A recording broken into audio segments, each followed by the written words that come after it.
أعوذ بالله من الشيطان الرجيم. Bismillahirrahmanirrahim. Assalamualaikum warahmatullahi wabarakatuh.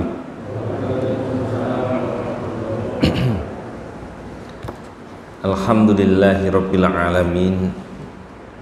Wassalatu wassalamu ala asrafil anbiya'i wal mursalin wa ala alihi wa ashabihi wa man tabi'ahum bi ihsan ila yaumiddin, amma ba'd. Bapak-bapak, ibu-ibu, hadirin hadirat, alhamdulillah pada malam hari ini kita bisa melanjutkan kajian kita tentang hidup sesudah mati, perjalanan menuju akhirat. Tema ini Bapak Ibu sekalian adalah tema yang sangat penting ya, karena kita berpikirnya dari akhir, hidup sesudah mati. Jadi kita tidak membahas fase manusia dari lahir, kemudian mengalami pertumbuhan, kemudian bekerja dan sebagainya, tetapi kita melihat dari akhir. Nanti manusia itu akan kemana, sehingga ketika kita membahas hal itu Bapak Ibu sekalian,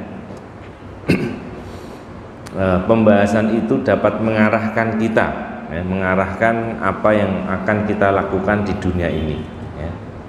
Jadi mengarah kepada akhir. Jadi ketika kita melakukan ini di dunia, maka nanti akibatnya seperti ini. Kalau kita melakukan ini ya, nanti akibatnya seperti itu. Itu Bapak Ibu sekalian, urgensinya kita mempelajari tema hidup sesudah mati. Kemudian tema pada malam hari ini kita lanjutkan, yaitu tentang sirat Bapak Ibu sekalian ya. Kita sudah mempelajari sejak awal buku ini, dari bab dunia, kemudian kematian dan alam kubur, kemudian tiupan sangkakala dan kehancuran alam semesta. Kemudian kita lanjutkan tentang hari kebangkitan. Kita juga sudah kaji tentang padang mahsyar ya. Kita juga sudah kaji tentang syafaat. Kemudian kita kaji tentang hisab. Kita juga sudah mengkaji tentang penyerahan catatan amal. Kita sudah mengkaji tentang mizan. Kita sudah mengkaji tentang telaga Rasulullah, dan pada kesempatan kali ini kita akan mengkaji tentang sirat. Nah, ini penting karena ini semua itu nanti akan kita alami di akhirat kelak ya, yang pasti ada ya. Jadi benar-benar ada ya. Kalau yang ada di dunia ini kan tidak semuanya nanti ada di akhirat. Nah, misalnya di dunia ada namanya demokrasi ya, ada namanya pilkada. Nah, besok kita cari di akhirat tidak ada ya. Makanya kalau ada orang ya kan sibuk dengan demokrasi, memperjuangkan demokrasinya, di sana tidak ada, nggak ketemu. Nah, tapi kalau kita mengkaji tentang telaga, mengkaji tentang mizan ya kan, tentang sirat, nah nanti memang ada, betul-betul ada itu ya. Betul-betul ada, karena itu tahapan yang akan dilalui oleh manusia. Adapun apa yang kita sebut tadi, ada demokrasi, ada demonstrasi misalnya akhir-akhir ini, Bapak Ibu sekalian, itu hanya cara ya, bukan tujuan ya kan? Cara-cara yang dilakukan manusia di dunia ini ya. Misalnya ada yang ingin menyampaikan pendapat, maka di dalam apa istilahnya, negara yang menganut demokrasi, nah itu dibolehkan kan gitu ya, menyampaikan pendapat. Yang tidak dibolehkan itu ketika merusak misalnya. Sedangkan dalam Islam sendiri, kalau kita tinjau ini sebagai wawasan Bapak Ibu sekalian, itu para ulama kalau kita pelajari dalam menyampaikan hukum dari demonstrasi ya, itu terbagi menjadi dua pendapat. Nah, kalau kita mengkaji ilmu ya santai aja, kita pelajari semua ya, kita tidak mengambil satu saja ya, tapi kita sampaikan semua, khususnya para ulama yang ada di negeri Timur Tengah ya, Timur Tengah khususnya lagi di Saudi yang tergabung di dalam Hay'ah Kibarul Ulama atau majelis ulamanya sana, itu rata-rata mereka berpendapat tidak boleh ya kan, demonstrasi itu tidak boleh.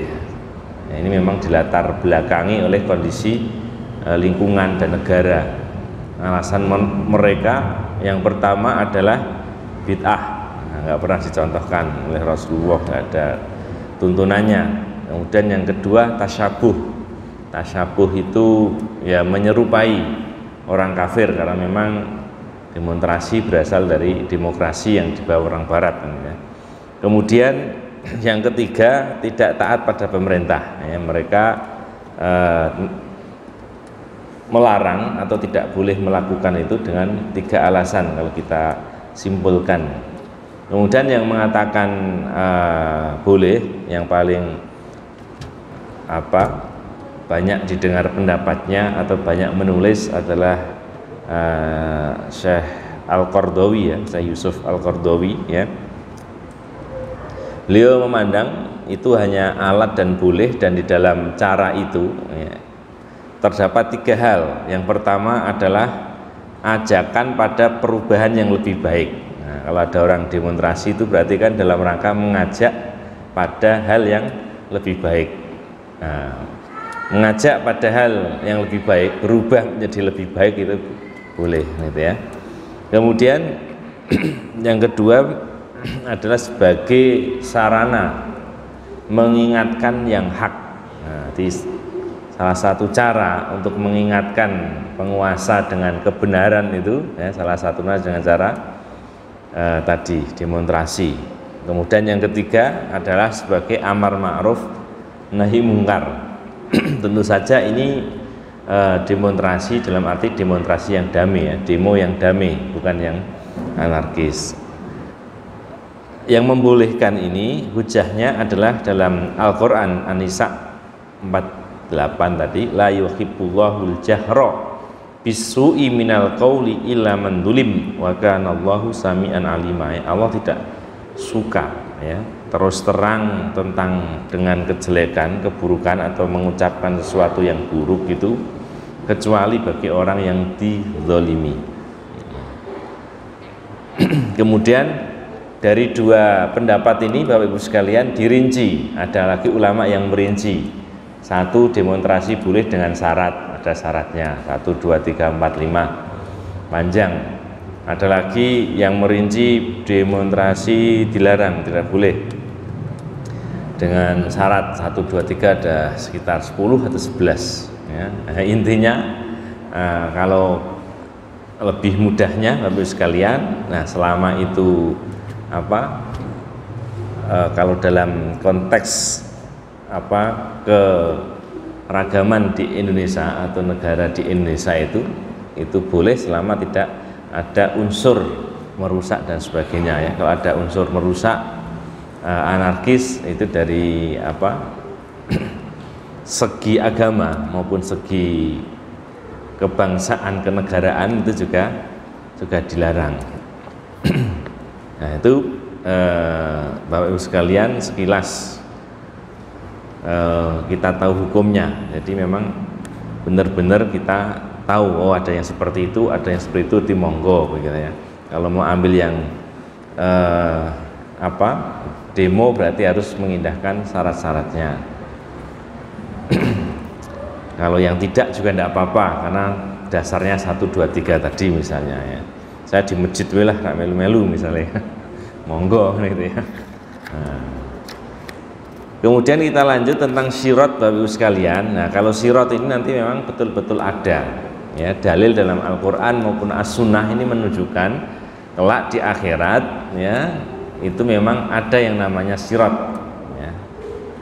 Ini termasuk dalam iman kepada hari akhir ya. Bapak Ibu sekalian,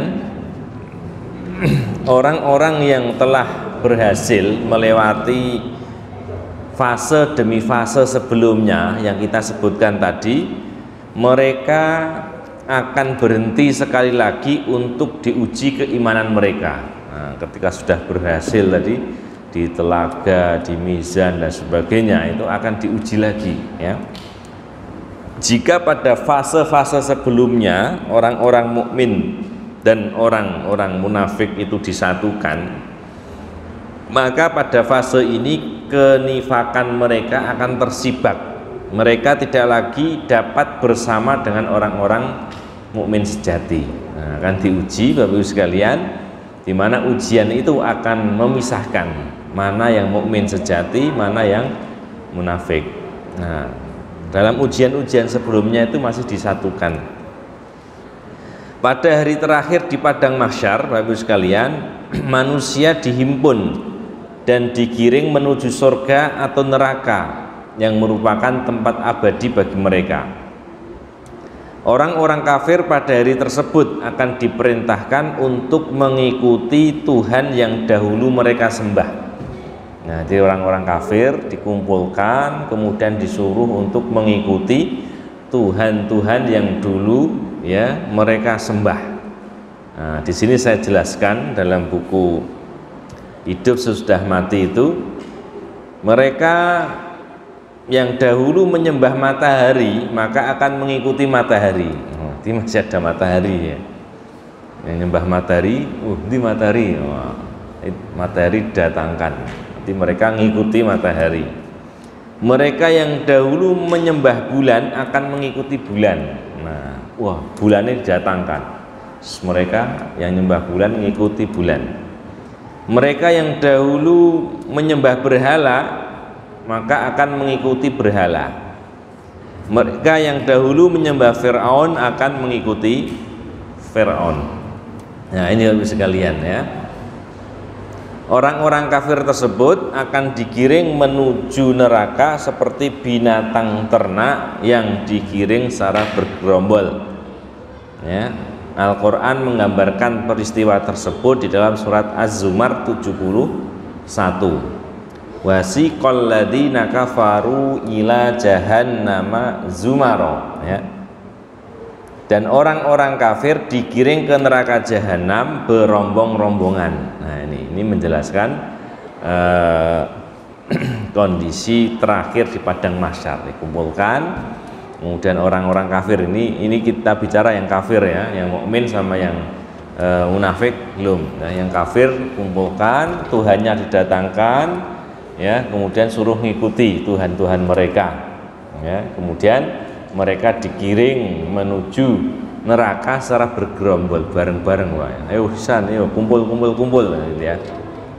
Nah, makanya di sini kita bisa bahagia, bisa membandingkan betapa kita itu bahagia dan puas ya kan, memiliki Tuhan Allah Subhanahu wa Ta'ala. Nah, karena hal itu tidak dimiliki oleh orang-orang kafir atau orang-orang yang menyembah selain Allah. Makanya di dalam ayat kursi, ayat yang paling agung dalam Al-Quran, ketika kita baca, kita renungi, kita akan tenang hati kita. Kita bisa menerima akal maupun hati, perasaan dan sebagainya. Disebutkan Allahu la ilaha illa huwal hayyul qayyum ya. Allah tidak ada Tuhan yang berhak disembah kecuali Dia. Jadi sudah jelas konsepnya. Allah itu satu ya. Nah, berbeda dengan agama yang lain, misalnya tiga itu satu, ya kan, satu itu tiga kan bingung.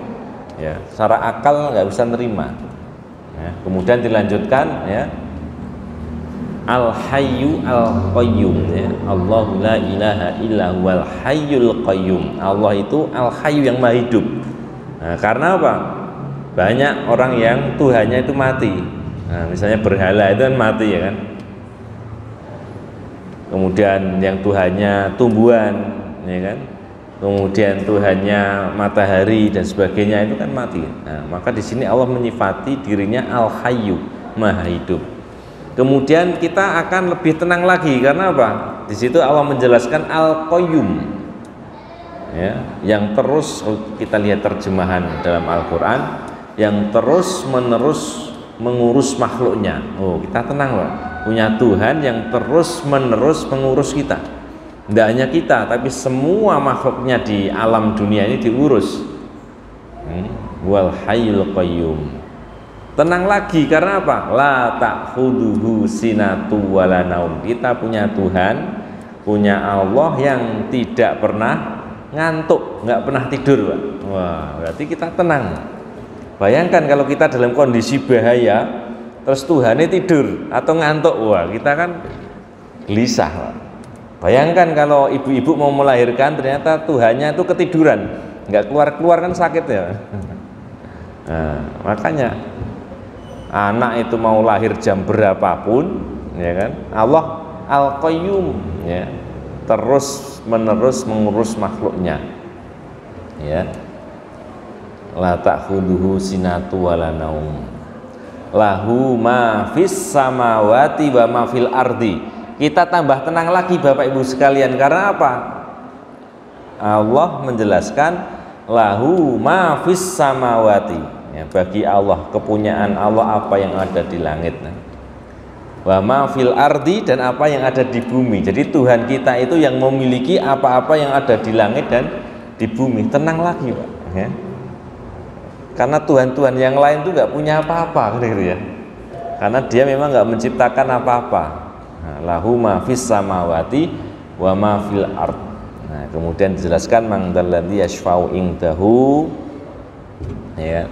Nggak ada yang bisa memberikan syafaat di sisi Allah illa biidnih, kecuali dengan izinnya. Jadi bukan karena orang itu jadi pejabat, bukan karena orang itu jadi penguasa, bukan karena orang itu jadi pemimpin waktu di dunia, ya, kemudian dia bisa memberikan syafaat, tidak, tetapi hanya yang diizinkan oleh Allah. Nah, ini Bapak Ibu sekalian, lahu ma fis samawati wa ma fil ard man dzalladzi yashfa'u indahu illa biidnih ya'lamu ma baina aydihim wa ma khalfahum. Tenang lagi, karena Allah mensifati dirinya, ya, mengetahui apa yang akan terjadi dan yang sudah terjadi. Tenang Pak, ya, besok yang terjadi apa ini, habis pandemi apa gitu ya, habis pandemi ini musim semi, wah, itu hanya Allah yang mengetahui. Ya, tenang aja, ya, meskipun kita nggak tahu, Allah Maha tahu, ya. Dan kita sebagian sudah dikasih tahu, ya, misalnya wa ma min dabatin fil ardi illa 'alallahi rizquha, misalnya, kan. Tidak ada satu makhluk yang melata pun di muka bumi ini kecuali ditanggung rezekinya oleh Allah Subhanahu wa taala. Jadi kita tenang, kita tahu besok itu kita ditanggung Allah. Besoknya lagi yang nanggung rezeki kita Allah. Kita punya anak, yang nanggung juga Allah. Punya cucu, yang nanggung juga Allah Subhanahu wa taala. Jadi kita tenang, nggak usah mikirkan Pak, ya. Nggak usah mikirkan bagaimana nanti kalau saya meninggal, yang ngasih makan istri siapa, yang ngasih makan anak, yang ngasih makan cucu, yang buatkan rumah siapa. Nggak usah dipikir, ya, karena kita ini hamba Allah, Allah yang akan mengurus kita. Anak kita juga hamba Allah, istri kita hamba Allah, cucu kita juga hamba Allah, sehingga yang mengurus juga Allah Subhanahu wa ta'ala. Kemudian ditutup wa huwal aliyul azim, ya kan, Allah Maha tinggi, ya, Maha agung. Nah, ini ayat yang paling agung di dalam Al-Qur'an, karena di situ Allah menjelaskan tentang sifat-sifatnya yang membuat makhluk, yang membuat hamba, membuat kita semua ini kalau betul-betul memahami, betul-betul mengetahui, itu akan tenang hidupnya Pak, ya. Akan betul-betul tenang apapun masalahnya. Nah, karena orang hidup di dunia itu pasti punya masalah, ya kan. Masih kecil masalahnya, mau belajar susah, harus cari biaya dan sebagainya. Belum nikah juga masalah, ya, mau cari istri, ya. Sudah menikah juga masalah. Apa? Sudah menikah kok belum punya anak juga masalah. Sudah punya anak juga masalah. Anaknya sakit, diuji dengan anak, ya kan. Nggak punya anak juga masalah, punya anak juga masalah, ya. Jadi dengan berbagai masalah yang dialami manusia, ya. Kemudian kalau manusia itu tadi paham dengan ayat kursi tadi, maka dia dalam menjalani berbagai tahap fase kehidupan itu akan menjadi tenang, ya, menjadi tenang. Nah, ini Bapak Ibu sekalian, ya. Kemudian kita lanjutkan.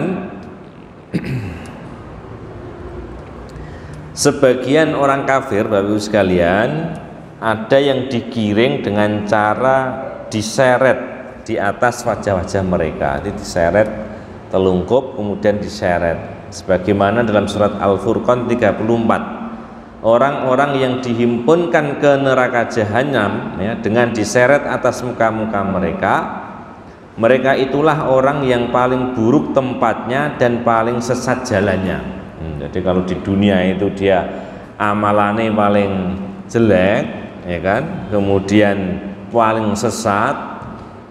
Nah, itu Bapak Ibu sekalian, nah itu diseret. Nah, nyeretnya apa? Mukanya di bawah, diseret. Itu menunjukkan kehinaan, ya, dihinakan. Kemudian Tuhan-Tuhan palsu dan para penyembahnya akan berjatuhan ke dalam neraka, sebagaimana firman Allah tentang Fir'aun dalam surat Hud 98. Ia berjalan di muka kaumnya pada hari kiamat, lalu memasukkan mereka ke dalam neraka. Neraka itu seburuk-buruk tempat yang didatangi. Nah, ini Bapak Ibu sekalian, ya, jadi Tuhan-Tuhan yang palsu tadi, berbagai bentuknya tadi, dan para penyembahnya ini akan berjatuhan ke dalam neraka. Nah, ya, jadi dikumpulkan, Tuhannya didatangkan, kemudian ngikuti Tuhannya, digiring, terus masuk ke dalam neraka. Jadi tidak melewati sirat langsung, ya. Nah, itu bagi orang-orang yang kafir. Jadi nasib apa istilahnya, sudah selesai perjalanannya dengan masuk ke dalam neraka. Nah, setelah itu Bapak Ibu sekalian, yang tersimpan hanyalah orang-orang mukmin atau yang beriman. Namun di antara orang-orang mukmin tersebut terdapat orang-orang munafik yang dahulu hidup bersama mereka di dunia. Ya. Allah mendatangi mereka dan berkata, apa yang kalian tunggu? Nah, gitu ya. Jadi orang-orang munafik itu masih bersama, kemudian Allah datang kemudian bertanya, apa yang kalian tunggu? Mereka menjawab, kami menunggu Tuhan kami. Lalu mereka mengenalinya ketika dia menyingkap betisnya. Mereka diminta untuk bersujud untuk menguji keimanan mereka. Saat itu orang-orang mukmin bersujud kepada Allah, sedangkan orang-orang munafik tidak mampu melakukannya. Saat itulah kemunafikan imannya tersingkap, ya, sebagaimana dalam surat Al-Qalam 42, pada hari betis disingkapkan dan mereka dipanggil untuk bersujud, maka mereka tidak puasa. Nah, ini Bapak Ibu sekalian, ya. Jadi mereka, Allah datang kepada orang-orang yang tersisa tadi, orang-orang mukmin, kemudian mereka diminta untuk bersujud. Nah, orang mukmin sejati ketika diminta untuk bersujud mereka mampu, ya, bersujud. Nah, sedangkan orang-orang munafik, ya, ketika diminta untuk bersujud mereka tidak mampu. Nah, sehingga ketahuan, oh, berarti kalian ini adalah orang-orang munafik. Bapak Ibu sekalian, Rasulullah juga menggambarkan peristiwa dalam sabda beliau, ya, dalam hadis Al-Bukhari dan Muslim. Beliau bersabda, Rabb kami menyingkap betisnya, maka bersujudlah setiap orang mukmin dan mukminah kepadanya, dan tinggallah orang-orang yang dahulu sujud di dunia karena ingin dilihat dan didengar orang lain. Ketika ia ingin bersujud, seketika itu pula punggungnya terasa kaku. Nah, ini ada penjelasan lebih detail dari hadis Rasulullah, ya, ketika Allah menyingkap betisnya, kemudian kelompok orang mukmin yang tersisa disuruh sujud, maka orang mukmin sejati bisa sujud, sedangkan orang munafik punggungnya kaku. Wah, gak bisa sujud lah, ya. Jadi tiba-tiba kaku, nggak bisa sujud. Nah, ini bukan karena ketika di dunia sakit punggung enggak ya, tapi memang kondisi di akhirat dikehendaki oleh Allah Subhanahu wa taala mereka nggak bisa sujud. Nah, orang-orang mukmin Bapak Ibu sekalian kemudian mengikuti Tuhan mereka dan dipasanglah sirat atau jembatan. Nah, itu orang-orang yang sejati, orang-orang mukmin tadi mengikuti Allah Subhanahu wa taala. Ya, kemudian sirat pasang. Allah akan memberi cahaya kepada orang-orang mukmin dan mereka mampu berjalan di atas jembatan. Nanti orang yang mukmin sejati dikasih cahaya sehingga mampu berjalan di atas jembatan. Sedangkan cahaya orang-orang munafik dipadamkan. Nah, orang-orang munafik cahayanya dipadamkan, gelap. Ini kan? Kepada mereka dikatakan mundurlah kalian, carilah cahaya kalian sendiri. Nah, suruh mundur. Si munafik mundur, ya. Suruh cari cahaya sendiri. Di antara orang-orang mukmin dan orang-orang munafik diberi pagar pembatas. Nah, kasih pagar pembatas berpintu. Nah, di pagarnya ya ada pintunya. Ya. Yang di sebelah dalam ada rahmat dan di sebelah luarnya ada azab. Orang-orang mukmin lalu melewati jembatan dengan kecepatan menurut kadar keimanan dan amal soleh mereka. Ya. Orang-orang yang mukmin sejati ya akan melewati sirat itu dengan kecepatan yang sesuai dengan kadar keimanan dan amal solehnya ketika di dunia. Nah, nanti macam-macam dijelaskan Bapak Ibu sekalian ya. Nah, kaitannya dengan apa istilahnya orang itu mengikuti Tuhan yang disembahnya, ini ada dalam hadis Sahih Bukhari dan Muslim disebutkan bahwa Rasulullah bersabda yang artinya Allah mengumpulkan manusia pada hari kiamat lalu berfirman, siapa menyembah sesuatu hendaknya dia mengikuti apa yang dia sembah. Nah ini misalnya ada yang menyembah hewan ya suruh mengikuti hewan ya kan. Ada yang menyembah jimat misalnya suruh mengikuti jimatnya. Nah, sebagaimana yang kita jelaskan, nyembah matahari ikut matahari, nyembah bulan mengikuti bulan, nyembah misalnya para tonggut, para pemimpin yang zalim misalnya mereka akan mengikuti para pengikut yang zalim atau mengikuti setan ya. Kemudian yang tersisa adalah orang-orang yang beriman. Nah, Bapak Ibu sekalian, sekarang kita lanjutkan tentang apa itu syirat. Jadi tadi gambaran secara umum. Nah, sekarang kita jelaskan tentang apa itu syirat. Syirat itu dari bahasa Arab Bapak Ibu sekalian yang artinya jalan yang jelas, syiratun. Sedangkan menurut istilah dalam Islam, syirat itu artinya jembatan yang dibentangkan di atas neraka jahanam. Ya. Jembatan yang dibentangkan di atas neraka jahanam. Misalnya neraka itu seperti ini, maka jembatannya di atasnya. Ya, jadi bawahnya neraka, di atasnya itu ada yang namanya syirat. Jembatan yang dibentangkan di atas neraka jahanam. Syirat merupakan jembatan antara surga dan neraka ya. Jadi kalau dia lolos melewati syirat berarti sampailah dia di surga. Nah itu kalau yang nggak lolos berarti jatuh ke dalam neraka. Nah itu Bapak Ibu sekalian ya. Tentang sifat syirat Bapak Ibu sekalian, ini ada hadis yang menjelaskan ya, sebagaimana Abu Sa'id Al-Khudri dalam hadis Muslim, beliau menyebutkan sifat syirat dengan berkata, balagoni annal jisra adakku minas sya'rati wa ahaddu minas saifi ya.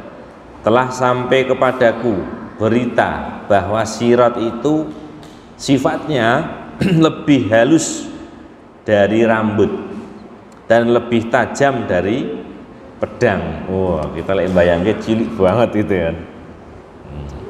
Lebih halus dari rambut. Wah, rambut itu udah paling kecil loh ya. Di tubuh manusia yang paling kecil kan rambutnya. Terus lebih tajam dari pedang. Nah, ini bagaimana? Maka para ulama, Bapak Ibu sekalian, itu berbeda pendapat ya. Sebagian para ulama mengatakan bahwa sirat adalah jalan yang luas yang manusia bisa melintasinya sesuai kadar amalannya. Jadi pendapat pertama itu sirat itu luas. Nah, alasannya apa? Ya. Karena secara bahasa asirat itu menunjukkan demikian. Dan Rasulullah mengabarkan kalau sirat itu licin dan menggelincirkan, sebagaimana dalam hadis Al-Bukhari. Nah, yang licin dan menggelincirkan itu tidak terdapat kecuali pada jalan yang luas. Adapun jalan yang sempit maka tidak ada di sana tempat yang licin lagi menggelincirkan. Nah, kalau kecil kan ya nggak mungkin licin dan nggak menggelincirkan. Nah, jadi pendapat pertama, ada ulama yang berpendapat bahwa sirat itu luas, karena dalam hadis disebutkan sifatnya licin ya, dan menggelincirkan. Nah, licin itu terjadi ketika memang luas.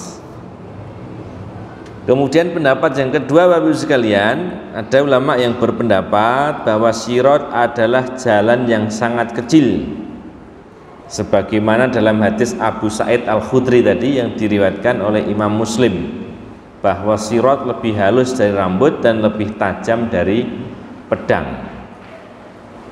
Lalu bagaimana mungkin akan bisa melewati jalan yang seperti itu? Maka jawabannya bahwa perkara akhirat tidak bisa dikiaskan dengan perkara dunia. Allah Maha Kuasa atas segala sesuatu. Kita tidak mengetahui bagaimana cara melintasinya. Apakah manusia berkumpul semua di jalan tersebut atau satu demi satu. Nah, begitu ya. Kalau dibayangkan orang sedunia mau lewat, itu berarti ya logikane ombo gitu ya, jalannya luas. Wow. Tapi kalau sempit, nah berarti yang lewat itu satu-satu. Yo, satu gantian gitu ya. Muhammad bin Abdul Is Al-Hanafi dalam kitab Syarah Aqidah At-Thahawiyah, beliau menjelaskan bahwa sirat adalah jembatan di atas neraka jahanam yang dipasang ketika manusia telah meninggalkan tempat berdiri sampai di kegelapan. Aisyah mengatakan bahwa Rasulullah pernah ditanya di manakah manusia berada pada hari bumi diganti dengan bumi lain dan begitu pula langit ya. Kemudian beliau menjawab, mereka berada di kegelapan sebelum jembatan. Nah, jadi memang tadi ada beda pendapat, tetapi intinya Bapak Ibu sekalian, kehidupan di akhirat berbeda dengan kehidupan di dunia. Jadi pendapat yang mengatakan sirat itu luas ya silahkan, yang mengatakan sirat itu kecil juga silahkan ya, karena kita nggak tahu kondisinya dan kondisinya memang berbeda ya, berbeda. Kecepatannya, waktunya juga berbeda sehingga kita imani saja. Nah, misalnya tadi hadisnya itu lebih lembut dari rambut, lebih tajam dari pedang, ya kita imani seperti itu. Demikian Bapak Ibu sekalian, kajian pada malam hari ini. Insya Allah pertemuan berikutnya nanti kita lanjutkan tentang dahsyatnya ujian sirat. Ada beberapa ujian yang akan dihadapi oleh manusia ketika mau menyeberangi jembatan sirat.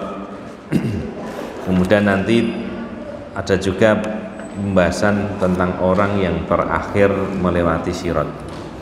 Demikian Bapak Ibu sekalian, kajian kita. Aku qouli hadza astaghfirullahi li wa lakum. Assalamualaikum warahmatullahi wabarakatuh.